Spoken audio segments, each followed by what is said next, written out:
Listen, I was a damn fool. Looking back, I had it all. Dan, the perfect husband on paper, our gorgeous daughter Olivia, a mansion that screamed money. But I swear, I was drowning in that life, a ghost rattling around in a glass castle. It was all so shiny, so perfect, it made me sick. I'd stand in our marble kitchen, staring out at the city lights, and feel nothing, just empty, like my soul had checked out. 10 years.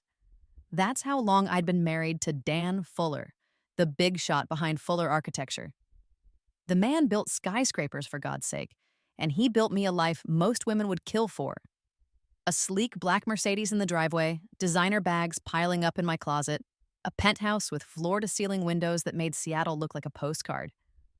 Olivia, our 6-year-old, was the cherry on top. Golden curls, a giggle that could melt ice, and those big hazel eyes that made me ache to be a better mom. But even she couldn't fill the hole inside me. Dan was good at stuff, money, gifts, stability. He had that locked down. Last Christmas, he slid a velvet box across the table, a diamond necklace winking under the chandelier. "For you," he said, grinning like he'd cracked the code to my heart. I smiled, said thanks, but I wanted to scream. I didn't need another damn necklace. I needed him to see me, to talk to me, to give a crap about what was eating me alive. "Dan, what do you think about us?" I'd ask, my voice small, hoping for once he'd get it. He'd just laugh, that easy, dismissive chuckle. "Babe, you're overthinking. I got this. You don't need to worry." Like that fixed anything. I tried to tell him. God, I tried. One night, over wine, I poured it out. How I felt like a stranger in my own life. How I missed us talking, really talking. He nodded, half listening, his phone buzzing with emails about some new project. "We're fine, sweetheart," he said, eyes already drifting back to his screen. Fine, that word was a knife. I wasn't fine. I was fading, and he didn't even notice. So I fought the emptiness my way. I threw myself into new things, desperate to feel alive. I quit my boring PR job and took up pottery, thinking maybe shaping clay would shape me back into someone who mattered. I'd sit in that dusty studio, hands slick with mud, trying to mold something beautiful, but every pot came out lopsided, just like me. I tried yoga, book clubs, even freaking Zumba, but nothing stuck. The void just grew, a black hole swallowing every spark I tried to ignite. Seattle didn't help. The city was all gray skies and drizzle, pressing down on me like a wet blanket. I'd walk past Dan's latest masterpiece, a sleek tower piercing the clouds, and feel smaller than ever. His world was concrete and steel, all sharp edges and ambition. Mine was, what? A fancy house? A kid I adored but barely understood? I had everything, and it was killing me. Too much happiness, maybe that's what drove me nuts. Sounds ungrateful, I know, but when you're drowning in perfection, you start craving a mess just to feel real. Olivia was my lifeline. I'd pick her up from school, her little hand in mine, and for a moment, I'd forget the ache. "Mommy, look!"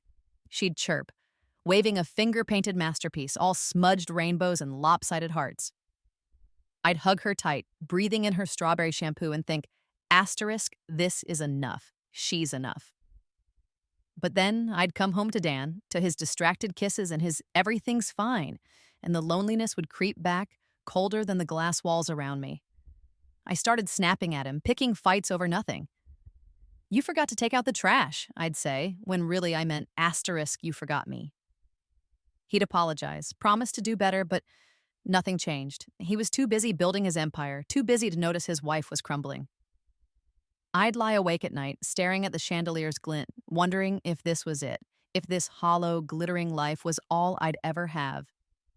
Then I met Preston Novak. It was at some charity gala Dan dragged me to, all champagne flutes and fake smiles. I was bored out of my mind picking at my salmon when Preston slid into the seat next to me. He was different. Sharp green eyes, a grin that felt dangerous like he knew secrets I didn't. "You look like you'd rather be anywhere else," he said. And I laughed, really laughed, and for the first time in months. He saw me, not the trophy wife, not Dan Fuller's arm candy, just me. We talked for hours about nothing and everything, art, dreams. The way Seattle's rain felt like a curse. He listened, really listened. And it was like oxygen after years underwater. I knew it was trouble, knew I was crossing a line just by smiling at him, but I didn't care. I wanted to feel alive, to feel wanted, even if it was wrong. I thought I could handle it, thought I could keep it light, keep it safe. God, I was so stupid. I didn't know I was stepping into a trap, didn't know I was about to burn my whole life to the ground. I was a moth, and Preston Novak was the flame. Stupid, reckless, chasing the light even though I knew it had burned me to ash. He wasn't like Dan, not even close. Where Dan was all steel in schedules, Preston was wildfire. Green eyes that locked onto mine, a voice that made my skin hum. He saw me, really saw me, and God, that was enough to make me forget everything. My marriage, my daughter, my damn brain. I dove in head first, and now I'm picking up the pieces of a life I torched myself. It started innocently enough. After that gala, Preston texted me. A quick, "Hey, enjoyed our chat." I should have deleted it, blocked his number, but his words were like a drug. We met for coffee, just talking, laughing over stupid things like bad movies and Seattle's endless rain. He'd lean across the table, his fingers brushing mine, and say, "You're too special for this city to dull you." Special. When was the last time Dan called me that? I'd go home to Olivia's hugs and Dan's distracted nods, and all I could think about was Preston's smile. Coffee turned into lunches, then dinners. I told myself it was nothing, just a friend who got me. But I was lying. Every stolen glance, every late-night text pulled me deeper. I'd sneak out while Dan was buried in blueprints, telling him I was meeting a girlfriend. Preston's apartment became my escape, a cramped loft with paint-splattered walls, so different from my sterile penthouse. He'd pour cheap wine, play old jazz, and talk about dreams he'd chased and lost. "You deserve more," he'd whisper, his lips grazing my ear. I knew it was wrong, but the rush of being wanted, being heard, it was stronger than any guilt. One night, tangled in his sheets, I heard him on the phone. "Caroline, I'll handle the money, okay?" His voice was sharp, not the smooth charm he used on me. My stomach twisted. "Who's Caroline?" I asked, trying to sound casual. He flashed that grin, pulled me close. "Just a business partner, babe. Nothing to worry about." I wanted to push, but his kiss shut me up. I told myself it was fine, that I was paranoid. God, I was so desperate to keep him. I'd believe anything. Looking back, I want to slap myself. The signs were there, blinking red, and I just closed my eyes. Preston had a chip on his shoulder about Dan. Over drinks, he'd rant about losing a big project to Fuller Architecture years ago. "Your husband's a shark," he said once, eyes dark. "He doesn't play fair." I nodded, my own resentment bubbling up. Dan's neglect, his everything's fine bullshit. It felt like a betrayal of its own. So, when Preston asked about Dan's work, I vented. I'd complain about his late nights, his obsession with his latest skyscraper design. Preston listened, hungry for every detail, and I was too blind to see why. Then he asked for the designs. "Just a peek," he said, casual, like it was no big deal. I'm curious how he beat me. I hesitated. Stealing from Dan felt dirty, but Preston's voice, low and coaxing, chipped away at my resolve. "He doesn't deserve you," he said. "You're just evening the score." I thought about Dan's cold shoulder, the way he'd brush me off, and something snapped. Screw him. If he didn't care about me, why should I care about his precious blueprints? Late one night, while Dan was at a meeting and Olivia slept, I crept into his home office. My hands shook as I powered up his old laptop, the one he used for backups. The screen glowed, casting shadows on the walls, and I felt like a thief in my own house. I found the files. Hundreds of schematics, each one a piece of Dan's empire. I copied the latest skyscraper design onto a USB, my heart pounding so loud I thought I'd wake the whole house. When I handed it to Preston, he kissed me hard, like I'd given him the world. "This is nothing," he said. "Dan won't even notice." I believed him. I thought it was just a jab, a way to get back at Dan for making me feel invisible. I didn't know I'd handed Preston a loaded gun. The guilt hit later, gnawing at me like termites. I'd lie awake next to Dan, his steady breathing a reminder of what I'd done. Olivia's laughter in the mornings, her sticky fingers grabbing mine, made it worse. What kind of mother was I, risking her world for a man who made my pulse race? But every time I tried to pull back, Preston reeled me in. A text, a touch, a promise that I was his everything. I was addicted, chasing the high of his attention, even as the pit in my stomach grew. I knew it was wrong from the start, but I told myself I could control it. I thought Preston was my way out, my chance to feel alive again. I didn't see the trap until it snapped shut. He wasn't my savior, he was my ruin. And the worst part? I didn't just fall for his lies. I helped him destroy everything I loved. I was the fool who lit the match, and now my whole world was about to burn. It all came crashing down, and I was the idiot who handed out the sledgehammers. My glass castle, my perfect, hollow life, shattered in a single night, and I've got no one to blame but myself. I thought I could play with fire, thought I could control the chaos I'd started with Preston. But when Dan found out, it wasn't just my marriage that broke. It was me. I was a fool, and the truth cut deeper than I ever imagined. It started with a tip. Some jealous coworker of Preston's, sick of his smug grin, sent Dan an anonymous text. Pictures, timestamps, hotel receipts, the works. I was at Preston's, tangled in lies and cheap wine, when Dan burst through the door. No warning, no knock. Just him, standing there, eyes like ice. He didn't yell, didn't curse. He just stared, and that silence was worse than any scream. "How long?" he asked, voice low, like he was carving the words into me. I stammered, tried to lie, but my face gave me away. "Get out," he said. Not to me, to Preston. And Preston, coward that he was, grabbed his jacket and bolted. I stood there shaking, knowing I'd just lost everything. Dan didn't talk to me for days. He moved into the guest room, his face a wall I couldn't climb.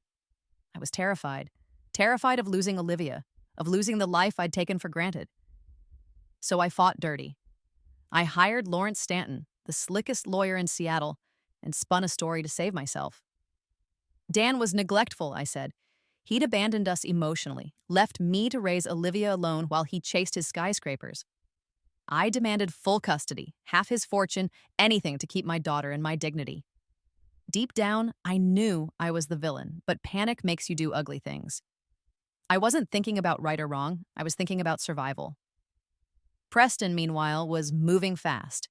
He proposed a month later, a gaudy ring on my finger before the divorce papers were even dry. "We're starting over," he said, and I clung to that promise like a lifeline. The engagement party was at the Oakmont Club, all chandeliers and champagne, Seattle's elite sipping their way through my shame. I wore a red dress, too tight, trying to feel alive. Preston was in his element, charming the room, but then he got cocky. He pulled Dan aside, Dan who'd shown up to drop off Olivia, and started bragging. "Heard your project tanked," Preston said, smirking. "Lucky I saved it, huh?" I froze. The room went quiet, eyes darting between them. Preston had just admitted to using Dan's stolen designs. My stomach dropped. He'd slipped up, and I knew Dan caught it. His jaw tightened, but he just nodded, kissed Olivia's forehead, and left. I wanted to scream, "Preston, you idiot!" But I played it off, smiling like my world wasn't cracking. The wedding was worse. Preston insisted on a big show, a cathedral draped in white roses, like we were royalty. I walked down the aisle, my dress heavy as guilt, feeling every stare burn into me. Then the doors swung open, and there was Caroline. She was stunning, all sharp cheekbones and fury, holding the hand of a little boy. Leo, maybe 4 years old, with Preston's green eyes. My heart stopped. I'd seen Leo's picture in Preston's wallet once, asked about him. "His mom's a psycho trying to extort me," he'd said, and I'd bought it, too scared to lose him to dig deeper. Now here they were, crashing my fairy tale. Dan stepped in behind them, calm as death. He didn't raise his voice, didn't need to. He laid it all bare, right there in front of everyone. Preston's been lying to you, he said, looking at me. Caroline's his ex. Leo's his son. He's been dodging child support, cooking his books, and, oh yeah, he stole my designs. With your help.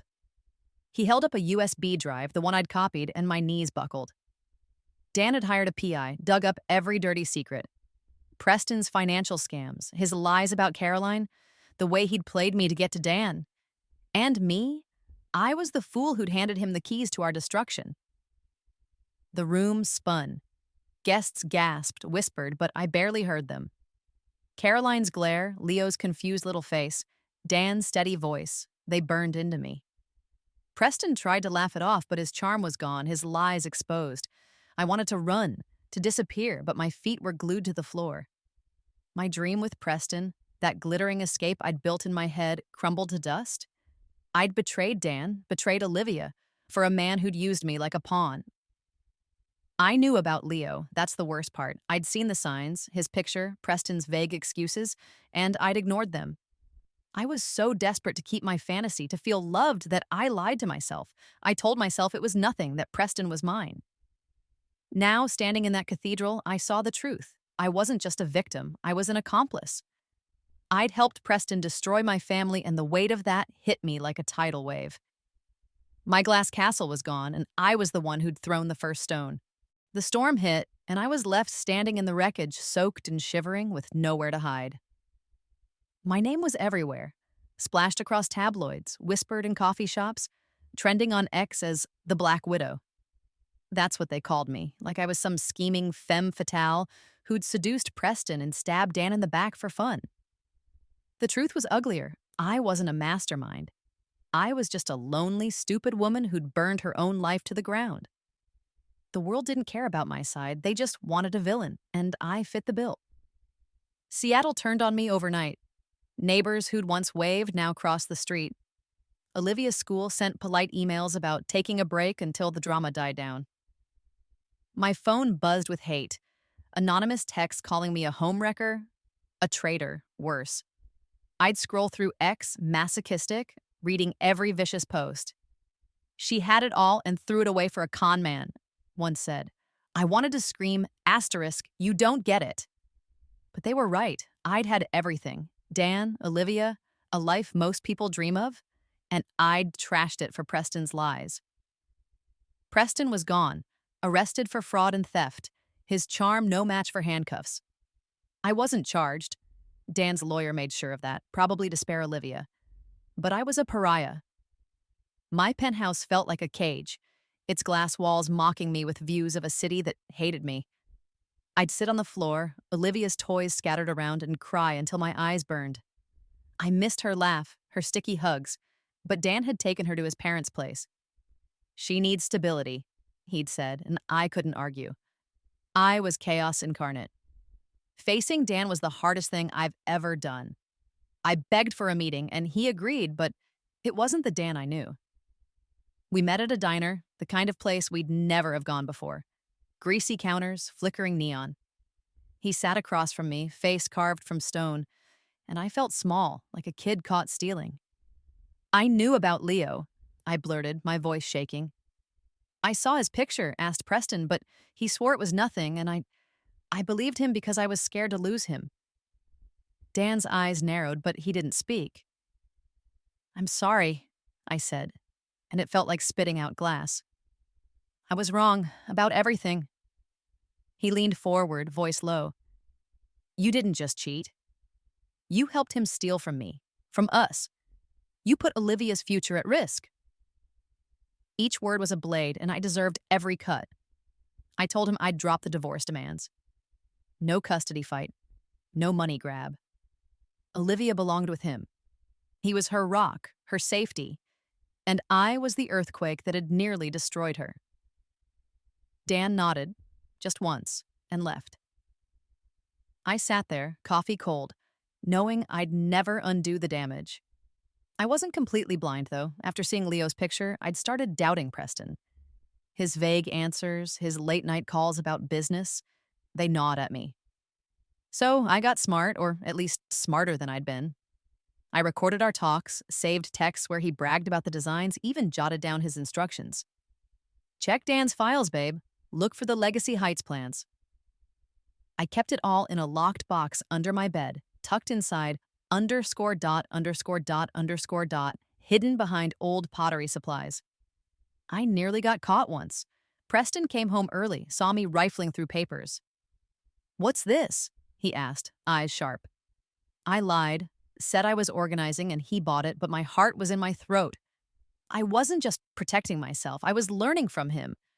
To survive, you play dirty. Looking back, I see it all so clearly. I didn't just fall for Preston's lies, I built them. I ignored Leo, ignored Caroline, because I wanted my fairy tale.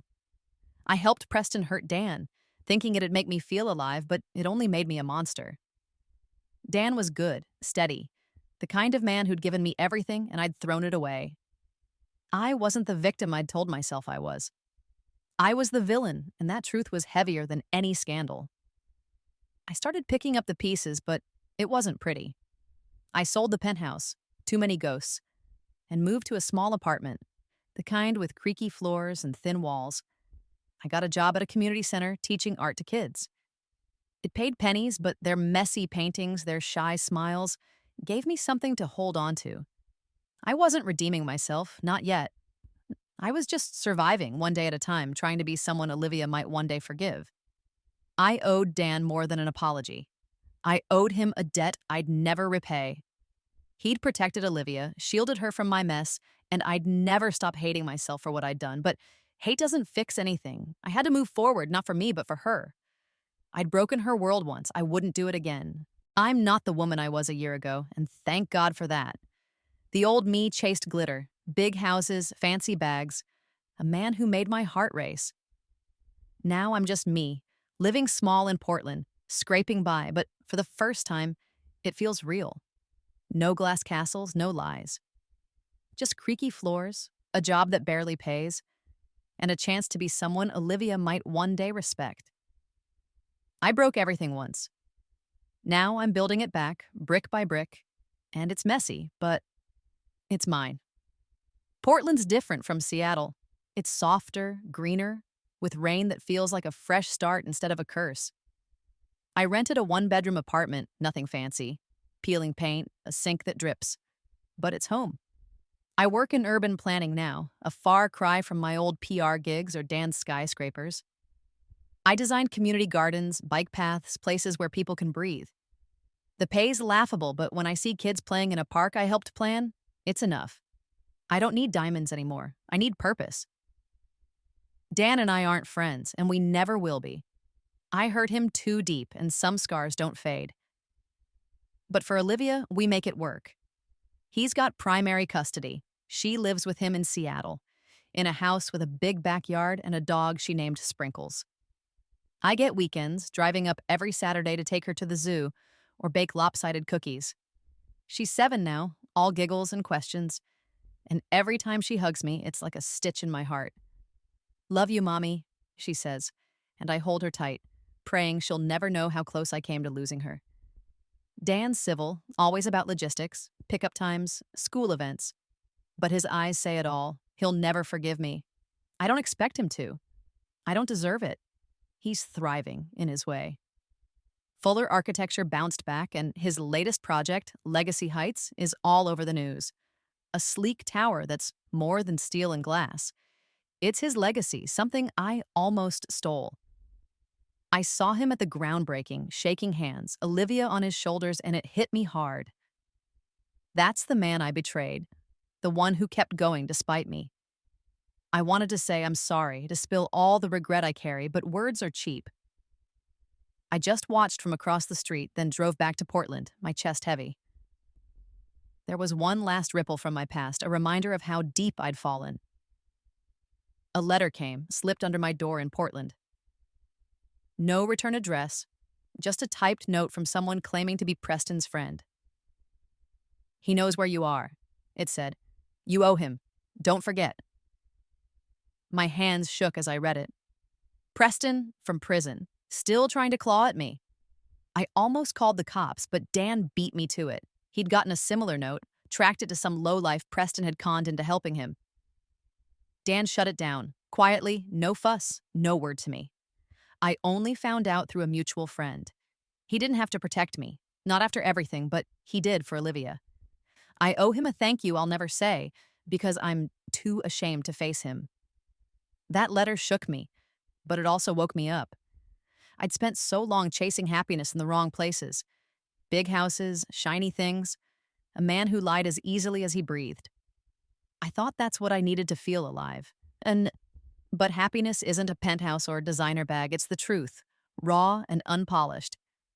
It's the goodness I overlooked in Dan, the steady love I didn't value until I'd lost it.